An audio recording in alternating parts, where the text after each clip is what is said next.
Welcome back to 3-Day Weekend. Got Chris again today, and I'm here with Provolone. That's my 2020 Polaris RZR PRO XP. We are bringing it in today, got it up on the lift for its 250-hour service. 250 hours. I had a couple things wrong with that, that's why I'm already filthy. Just did new brakes and a new bearing on that side. So we're going to check everything else that the service manual lists for the milestone of 250 hours, which is just shy of 2,700 miles on it. Let's do it.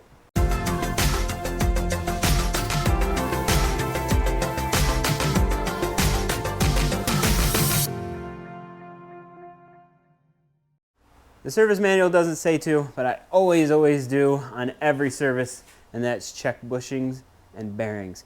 Gentle pressure on the top of the wheels with it jacked up will tell you if you have a bad bearing. This one is a bad bearing. I don't know if you can see that, but there is just a bit of play, and I could feel the looseness in the wheel. If you want to know for sure, go back and watch the ball joints, and you'll see the ball joints are not moving, but the axle is moving inside of the hub. Can you see that? It's very minor. I knew that this one was bad. I have new bearings already on order from Kryptonite, but they are on a 6 to 8 week back order. I ordered them 4 weeks ago. They aren't here yet. And this one was really bad. Here's what's left of it when it came out. But a buddy of mine had an extra bearing sitting up at his house. He brought it down so I can ride it until my Kryptonites come in. So light pressure to check for your bearings, and then more pressure on the top, and then side to side, and that will tell you if any of your bushings are bad. I've already checked it, and I know my bearings and my bushings are bad, so let's go to the next step. And that next step is the brake pads. If you look here, you'll see that I just put brand new rear pads in there. But if you line it up like that, you get your light in there, you can see through the hole and see that you've got a good amount of pad on the back and on the front. You need to do the same thing on the front wheels. Rotate them around and look through one of those holes, and you'll see that there is plenty of pad on that front brake. Same with these ones on that side. And I've got new ones on the back of that side. Also says you check the parking brake, which you don't have unless you have the international version. Then you've got a parking brake. But I don't know what that looks like or how to test it, so if you got the international version, you're on your own. Fuel system, checking for leaks is the next step. I've got the key on, so the fuel pump is pressurized, and we're looking at the fuel hose coming out of the top of the pump, which is over there, and then it comes around, and it goes up to here, and then it goes over here, and it wraps down, and it goes over the fuel rail, and the fuel rail is right up here is the other side, the shiny circle thing. And from here you can see the back of the pump. Right there, you see the blue connector. That's the hose. If your machine is slightly mud stained like mine is, and it's leaking, you'll be able to see a wet spot pretty easily, and you'll smell fuel most likely. But we're all good there. Next up is engine breather. Engine breather is behind your seats. So the frog skin on the other side, not this side, that goes down to your transmission housing, CVT housing. This is your engine breather, and it comes down and goes into your air filter, which, as luck would have it, I just changed, so I don't need to pop it off. But take your seats out, right there. Take your firewall out. There's some pins. Big old box. Can't miss it. Air filter's right in there, and you can replace that if you need to. It just says to inspect it on this service. It doesn't say to replace it. Battery terminals are next. Batteries in the seat, under the seat.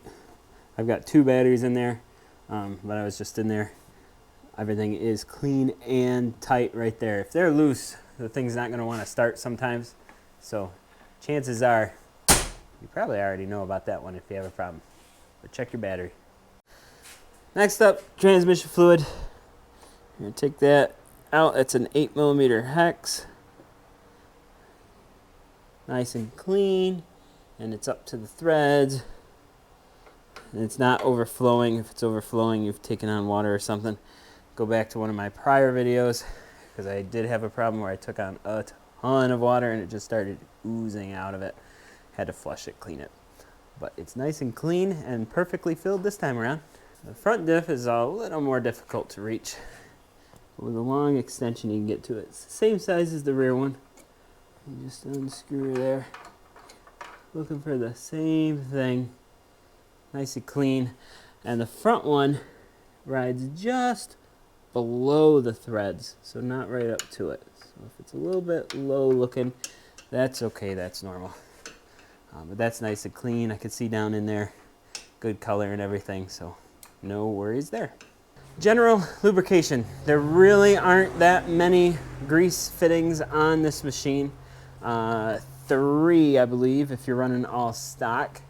You've got one here for your sway bar link in the rear.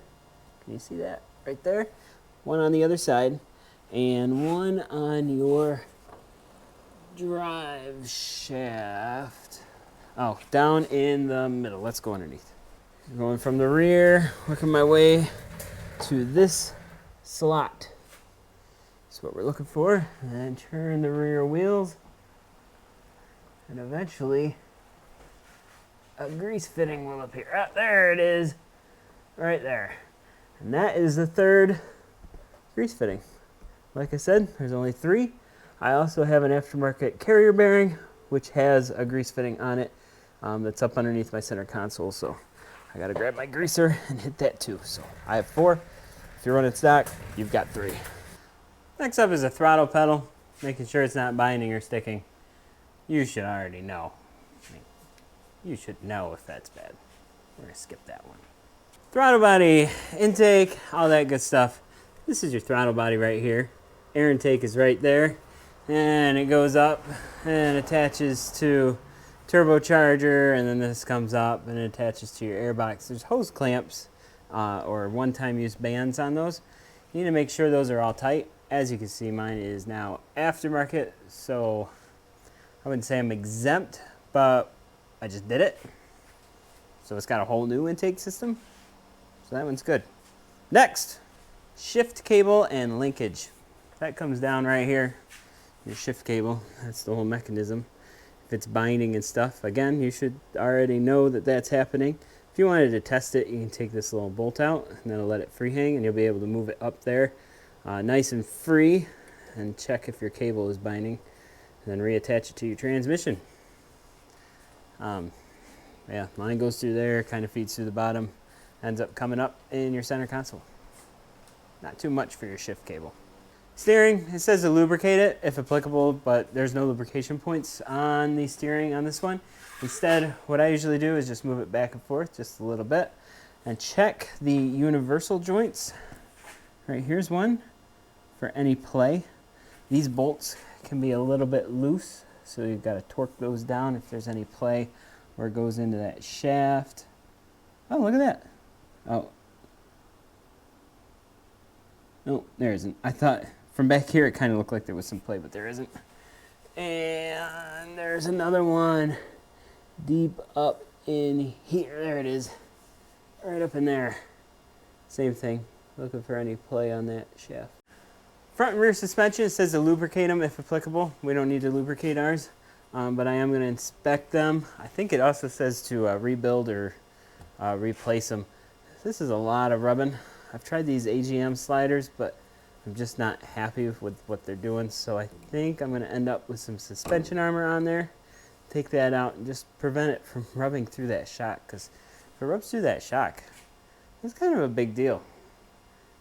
I don't want that. So I think I'm going suspension armor, but that'll be a different video, different day. Coolant system, it says to test it annually or seasonally, annually I think. It says on the screen what it says. I don't ever test it, and I definitely check for leaks or smell of coolant leaking, and there isn't any. This is your reservoir up there. I've never had to mess with that since I got it. Hoses come down, go through. It's a sealed system. I'm happy with it. I don't pressure test it or anything like that, so can't help you there. Seems okay to me. Drive belt, inspect and replace if needed. I just put a new belt on this one, not because the old one was bad, just because it's 2,700 miles, and I just put a tuner on it, and it came with a new upgraded belt. This is my old one, and the thing looks perfect.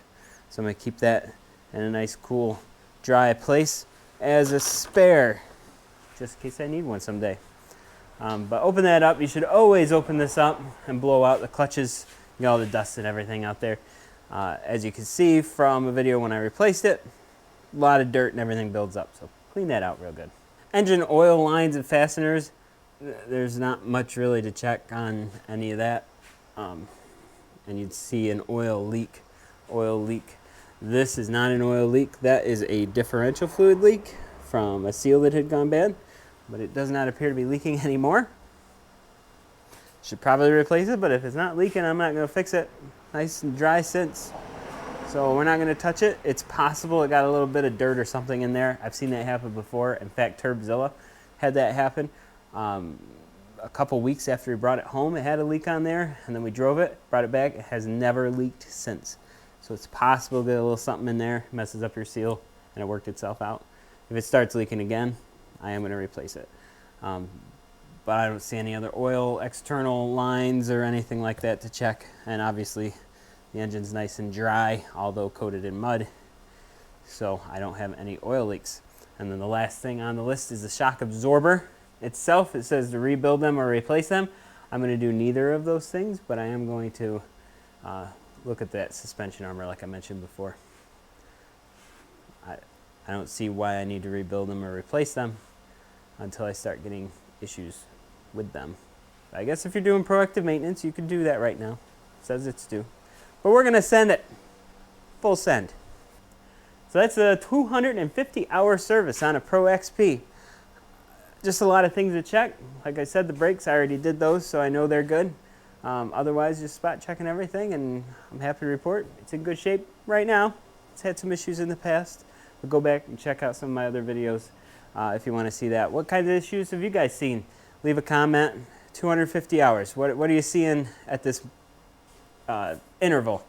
My engine's good. Everything's good there. So I don't know. Just curious.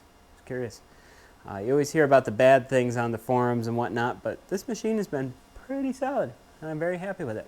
But thank you so much for watching. I really appreciate every viewer, every subscriber, especially you members. You guys are awesome, and I really appreciate the support. And I hope to see everyone back here for another video on 3-Day Weekend.